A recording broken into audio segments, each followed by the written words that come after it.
आपकी उम्र 40-42 साल तक कम से कम हुए फिल्मों में आपको? 41 साल। 41 साल हो गए, मेरे को 41 साल काम करते हो गए, नौकरी करते हुए। तो दोनों ने एक तरह से किया। बहुत उतार चढ़ाव आए आपकी जिंदगी में, कई बार लगा कि खत्म, फिर लगा फिर खड़े हो गए। तो आपको लगता है कि 4 फेजेज में अगर आप डिवाइड करूं, कौन सा सबसे लगता है कठिन फेज था या आपको प्रॉब्लम फेज लगी? एक था एबीसीएल के चेयरमैन के नाते, एक आपका एमपी के नाते जी, एक दूसरा आपका यूपी के एम्बेसडर, ब्रांड एम्बेसडर बने जी जी। तो इनमें से अगर आपको देखा जाए कि कौन सा फेज ऐसा था जिसमें आपको लगता है सबसे ज्यादा परेशानी है, जिसमें निकलने में लगा मानसिक? बहुत नजदीकी से देखें तो शुरुआत जब हुई हमारे फिल्मों में तो उस समय ऐसा लगता था पता नहीं काम मिलेगा कि नहीं, लेकिन क्योंकि उस समय हमारे पास कुछ खोने को था नहीं उस जमाने में, क्योंकि कुछ था ही नहीं हमारे पास। एक जगह तो ऐसी है जब आपके घर नीलामी पे डाल दिया लोगों ने। नहीं, वो बाद की बात है। और अभी कहीं मैं कहीं गया था, किसी ने मुझे पढ़ करके सुनाया एक बात, अंग्रेजों ने गांधी जी के बारे में यह कहा था कि इस आदमी से बचना, ये बहुत खतरनाक आदमी है क्योंकि इसके पास कुछ खोने को नहीं। कितनी अच्छी बात कही। उस जमाने में मेरे पास कुछ खोने को नहीं था क्योंकि मैं सीधा सीधा अभी नौकरी से आया था, घर बार सब नौकरी वगैरह छोड़ छाड़ के आया था। यहाँ पे कोशिश करेंगे, मैं तो टैक्सी चलाने के लिए भी तैयार था। तो वो दौर था जिसमें कष्ट हुआ। लेकिन जिस समय आरोप लगाए गए मुझ पर बोफोर्स के और एमपी बना में, वो दौर बहुत ही तीखा था, कठिन था। और क्योंकि मुझे पता नहीं था, एक तो राजनीति मालूम नहीं थी मुझे, और बिना जाने राजनीति के बारे में हम उसमें चले गए केवल एक भावना के तहत पर। लेकिन भावना किसकी? आपको राजीव जी की मित्रता वही ले गई वहां पर आपको? वो इमोशनल रीजन से गए।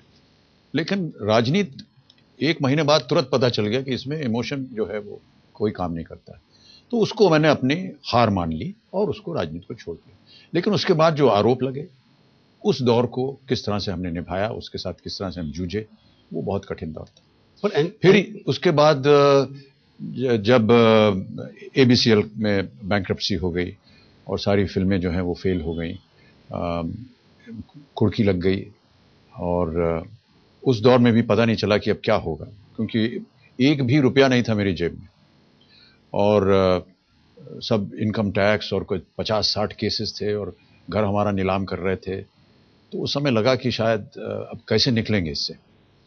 धीरे धीरे मेहनत कर करके किसी तरह से उसमें से बाहर आ गए। लेकिन वो दौर, जो ये 2 दौर हैं, ये बहुत कठिन थे। एक बात सुनो, जैसे राजनीति के अंगने में भी आप डांस किया जाकर के, आप नाचे वहां भी आप। जी। तो मेरे को लगता है इस दौरान के अंदर कई लोग करीब आए। तो अगर मैं आपसे सीधा सवाल पूछूं कि कई लोग आपके दोस्त हैं राजनीति के अंदर, आपके राजीव गांधी भी दोस्त थे, आपके अमर सिंह जी भी दोस्त थे, आपके बाल ठाकरे परिवार से भी दोस्ती है, इनमें से नजदीक आप किनको समझते हैं ज्यादा? सब हमारे नजदीक हैं। अमर सिंह जी को हमने हमेशा अपने परिवार का सदस्य माना है और आज भी मानते हैं, और वही रिश्ता हमारा गांधी परिवार से है और वही रिश्ता बाला साहब से। बाला साहब ने, भले उनकी राजनीति कुछ भी हो, लेकिन हमेशा उन्होंने जया और मुझे अपने घर का सदस्य माना है। जब हम ब्याह करके जया को, उन्होंने हमें घर बुलाया, तो उन्होंने जया को इस तरह से अपने घर में प्रवेश किया जैसे उनके घर में बहू आ रही हो। अब इस तरह की भावनाएं जब कोई व्यक्ति हमको दिखाएगा तो हमारा उसके साथ एक इमोशनल रिश्ता बनता है। हम उनकी राजनीति में दखल अंदाजी नहीं देते और ना ही वो हमसे कहते हैं। राजनीति से आपने काट लिया अपना खतरा, बिल्कुल टोटली। तो आपने जैसे कहा कि गांधी परिवार से आपके संबंध अच्छे हैं, तो आपने एक बार मेरे को कहा था, मैं याद कर रहा हूँ, कि उन्होंने दरवाजे हमारे लिए बंद कर दिए, तो अब दरवाजे खुले हुए हैं आपके दिल से भी, उनके भी दिल से, ऐसा लगता है मेरे को। नहीं, मेरे दिल में कोई भी दरवाजा बंद नहीं है। मैं केवल ये कहना चाहता हूँ कि जो रिश्ता बाबूजी और माँ जी ने गांधी परिवार के साथ, जवाहरलाल नेहरू के समय से, मोतीलाल जी के समय से, सरोजिनी नायडू के समय से, वो जो रिश्ता है उसका मैं आदर करूंगा मरते दम तक।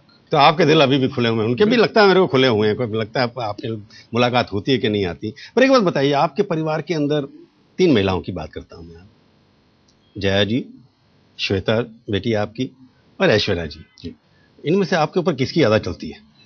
किसकी? कौन मुझ पर असर करता है ज्यादा? किसकी चलती है? किसकी बात को आप कहते हैं मैं भाई अब तो मेरे से ना नहीं होगा कुछ?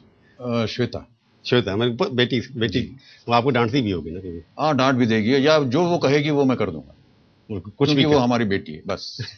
बेटे की नहीं सुनते आप ज्यादा? नहीं, बेटे की भी सुनते हैं। बेटे हमारे मित्र हैं, अच्छा। जिस दिन उन्होंने हमारा जूता पहनना शुरू कर दिया वो हमारे मित्र बन गए। और आपके उद्योगपतियों से भी काफी दोस्ती रही है। जी जी। उद्योगपतियों में अगर मैं पूछूं कि अनिल अंबानी साहब की दोस्ती थी, आपके कुमार मंगलम साहब की थोड़ी सी मित्रता है, उसके बाद आपकी सारा श्री के साथ भी रही। इन तीनों में से आपको किसको समझते हैं कि कोई जो ज्यादा आपको कंफर्टेबल लगा? मैं सभी के साथ हमारा संपर्क है। अब देखिए, नहीं मैं बताऊं, इसका वजह बता रहा हूं ना। कुमार मंगलम जी के ग्रैंडफादर के भी आगे के जमाने से बाबूजी का रिश्ता रहा है।